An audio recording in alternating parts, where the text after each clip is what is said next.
Tere siit haiglavoodist siis, tšau. Pidin ära rääkima teile oma pretsendiloo, mille ma tegin kindlustuse suhtes. Sellest kirjutas Eesti Ekspress ka 2 suurt lehte täis koos minu pildiga. Küll see jutt ei vasta kõik tõele, mis siin kirjas sees on, aga 26.08.2015 on see välja antud, see lugu.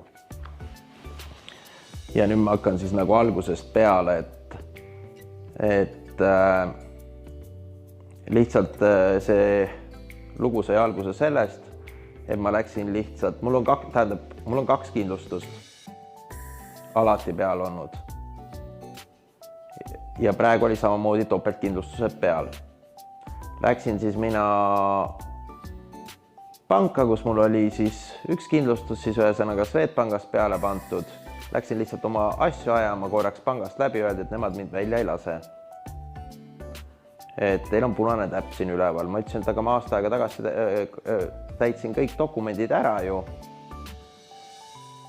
Ja siis nad ütlesid mulle selle peale seda, et meil oligi seal kirjas, et aasta aja pärast, kui muutusi ei ole, siis me vaatame asja uuesti üle. No tervises muutusi ei ole. Siis kirjutasin 2 rida A4-le, et muutusi pole ja tervis on sellises samases seisukorras ja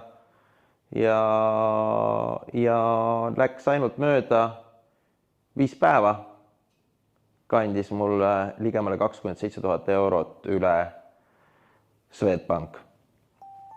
Ei olnud temal mingiks pretensiooniks ei alkoholijoove ega mitte midagi, mitte millegist tema kinni ei hakanud, et lükkaks nüüd tagasi, et ma ei soovi maksta või midagi. Tal oligi aastaajane tähtaeg, aasta aja pärast vaatame üle ja täitis oma kohustused 100%. Selle peale ma hakkasin mõtlema, et huvitav, et mul on Ergo kindlustus samuti peal. Ja pöördusin Ergo poole, Ergo ütles, sinu asi on aegunud. Siis ma hakkasin mõtlema, et teile on dokumendid saadetud, ja mina tegelikult nendest dokumente niimoodi otse ei näinudki.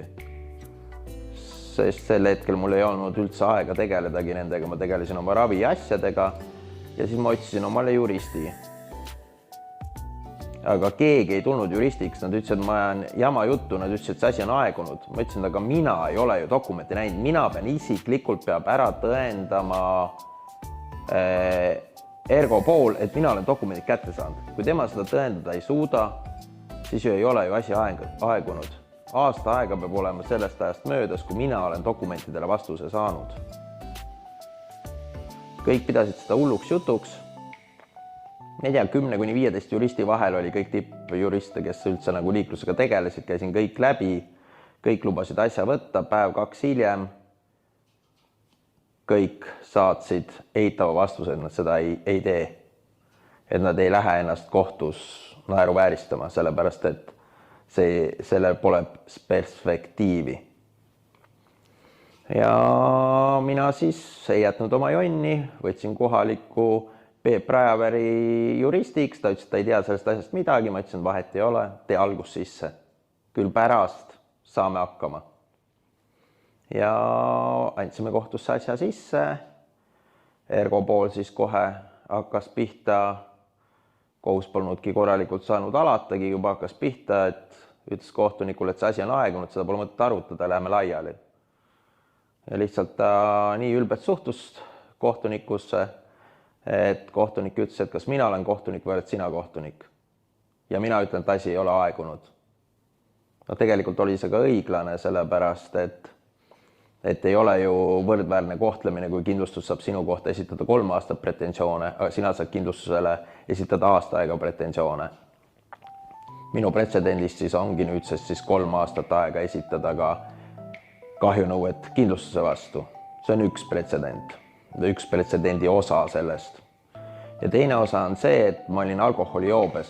Enne mind ei makstud mitte ühtegi hüvitist mitte kellegile välja, kellel oli alkoholijoove näide. Näiteks selline olukord, kui sa võtad, et kui inimene, sa tuled näiteks klubis, sa oled joonud ja täitsa suvaline paneb sulle noaga või ükskõik mida iganes. Kindlustus ennem seda ei pidanud isegi sellist asja hüvitama, sellepärast, et sa olid alkoholijoobes. Aga mina lükkasin selle ümber, et nad peavad tõendama seda, et et alkoholijoove mõjutas minu kukkumist. Ja ma võin rääkida ka selle kukkumise koha pealt, paljud tahavad selle kohta alati küsida, ma ei taha rääkida sellest, et öeldakse, et see jätta head muljet. Aga ma mõtlen, et ma ikkagi räägiks selle ikkagi nagu siis ikkagi ära, et tegelikkuses olukord oli selline, et mul oli alkoholijoove elus, viimast korda ma jõingi siis 14,5 aastat tagasi. Mul oli alkoholijoove ja ega keegi ei teagi täpselt, kus korruselt ma alla tulin ja kus ma alla tulin. Silm oli sinine, see näitab seda, et toimus mingi rüselus. Politsei menetlust ei alustanud, ütles, et silma said siniseks alla kukkudes. Lihtsalt, et õhus läks käsi vastu silma, mis ei ole tegelikult ka loogiline. Ja kõik videolindistused hotellist olid kadunud järgmiseks päevaks ja sellepärast politsei tuli alles järgmine päev, kuna serverid olid maas ja politsei ei saanud tulla, ma ei tea, mis probleem seal oli. Aga mitte ühtegi lindistust hotellis ei olnud. Ja siis käisingi kohtus siis ühesõnaga 2025 vist oli seal, ei 2025 meil on praegu 2015 tuli siis lõppotsus. Ühesõnaga esimeses astmes sain peksa, teises astmes sain peksa, läksin Riigikohtusse, Riigikohus saatis tagasi. Ergokindlustus ei läinud nende aastate jooksul mitte kordagi, ei pakkunud alternatiivlahendust, et minna kompromissile. Kuigi siis ma olin valmis, aga sel hetkel, kui ta oli nüüd tagasi saadetud Riigikohtust teise astmesse, siis helistati mulle ja Ergo pakkus ükskõik millist summat, et pretsedenti ei tuleks. Siis mina vastasin selgelt. Ma oleks võinud saada kokku koos hüvitistega, oli vist 14 800 määrati, 15 ja pluss kohtukulud, ligemale 50 000. Ma oleks võinud öelda, kui nad oleks selle täisnõude tasunud, mis oleks nagu täisnõue olnud, siis ütleme koos minu advokaadi kuludega. Sellepärast, et kohus määras siis lõpuks 50% välja, 50% oli seal alla 15 000 natuke, täisprotsent olekski 50 ja minu advokaadi kulud siis 48, ma oleks võinud nõuda seda, et siis pretsedenti ei tuleks. Aga ma ütlesin seda selgelt, et ma tahan luua pretsedendi meiesuguste heaks, siis ühesõnaga liikumispuuetega ja kes peavad kindlustusega nagu siis käima kohut. Siis tuli järgmine kõne kohtust, et öeldi, et nüüd pakub sulle Ergo ainult 10 000. Kui sa seda ei võta, sa ei saa üldse mitte midagi. Ma ütlesin neile, et see ei ole võimalik, kuna Riigikohus kirjutas ette ju. Et mind ei saa ilma jätta. Siis helistas mulle veel esimene jurist, kes selle asja sisse viis, veenis mind ringi, ütles, et Kristjan, kas sa saad aru, sa jääd rahast ilma? Ma ütlesin rahaks, et ma teen seda teiste nimel. Ja siis tuligi kohtuotsus selline, et 50% mõisteti mulle välja ja kohtukulud jäeti minu enda kanda. See tähendas seda, et tegelikult ma ei saanudki sealt sentigi raha. Võitlesin Ergoga pikalt need aastad, aga ma lõin selle pretsedendi. Siis täna ma ütlen seda, et see pretsedendi põhjal, et teil kõigil ükskõik millise õnnetuse te teete või ei vabasta kindlustust mitte mingi asi tegelikkuses. Aga lihtsalt inimesel ei ole raha käia seda kohtuteed, mõelge ise, minul oli 14 000, oli 10 aastat tagasi advokaadi arved, siis ma võin öelda, et kui täna minna kindlustuse vastu, siis on 30 000 ja selle peale täna kindlustused välja mängivadki, et sul ei ole raha nendega kohtus käia. Aga täna on minu pretsedent niivõrd hea, et selle põhjal siis tegelikkuses ei saa kindlustushüvitist maksmata jätta. Ükskõik, kui teil on vette, hüpped, asjad, te olete juua täis või mida iganes, purjus väidan siis ühesõnaga, siis tegelikult see ei vabasta kindlustust. Kindlustus peab tõendama seda, et kas kaine peaga oleks juhtunud see sama õnnetus. Kas siis oleks see õnnetus ära jäänud. See ei tähenda ju seda, et kui see oleks kaine peaga sealt vette hüpanud, ta saab vähendada aga tuleb arvestada asjaolusid. Selline pikk pretsedent mul oli, aga täna ma siis ütlen lõpetuseks, kuna sellest teisest asjast erilist rahvahuvi ei olnud, siis ma jätkan oma võitlemist siin rahulikult kindlustusega edasi ja toon teile siis vastused, mis sellest siis nagu ka tuli lõpuks IF kindlustuse vastu. Ja miks ma siin haiglavoodis olen, sellepärast, et pärast avarii järgselt on mul sisse pandud valude vastu stimulatsiooniseade, mis aitab ka natukene liigutusi parandada, kuna ma ei kannatanud valusid välja ja see on mul siis avarii järgselt juba, kõigepealt pandi prooviaparaat sisse, siis lõigati õige aparaat sisse, siis aasta aega hiljem vahetati aparaat ja nüüd siis 3,5 aastat hiljem vahetati jälle uuesti, kuna patarei saab seest tühjaks ja seda pole võimalik teistmoodi laadida. Ma juhin ennast siis teise telefoni pealt. Saan muuta sealt sagedusi, kui mul üks sagedus ei sobi, saan panna teise ja see hoiab mul valud ära ja enesetunde parem ja muidu mul oli lihtsalt niimoodi, et lihtsalt igi jooksis, lihtsalt tilkus alla, kuna see avarii põrutus tekitas sellised traumaatilised valud. Aga sellest ma võib-olla räägin tulevikus, vaatame, loodame, et asjad lähevad paremuse poole. Ja kohtu hetkel ma lükkasin 30. aprill edasi, kuna ei olnud mõistlik minna otse haiglavoodist kohtusse, sest need valud on suured ja 29 operatsiooni ja 30 minna kohe kell 1 jõuda juba Tallinnasse Tartust. Ei ole mõistlik, et ma lükkasin selle kohtu kahjuks praegu ise edasi. Seekord läks minu pärast edasi, aga muidu jah, on see 5 aastat ja 4 kuud jõuab alles esimese astme eelistungisse.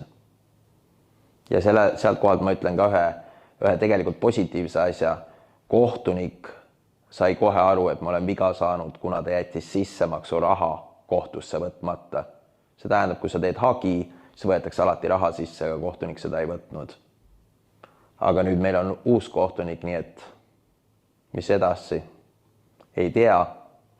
Loodame, et saame omale uue arstliku ekspertiisi, saame arstipaberid ilusti kõik esitatud, et neid ka arvestataks, sest seljaskoliooos on ikka väga tõsine eluaegne kahjustus.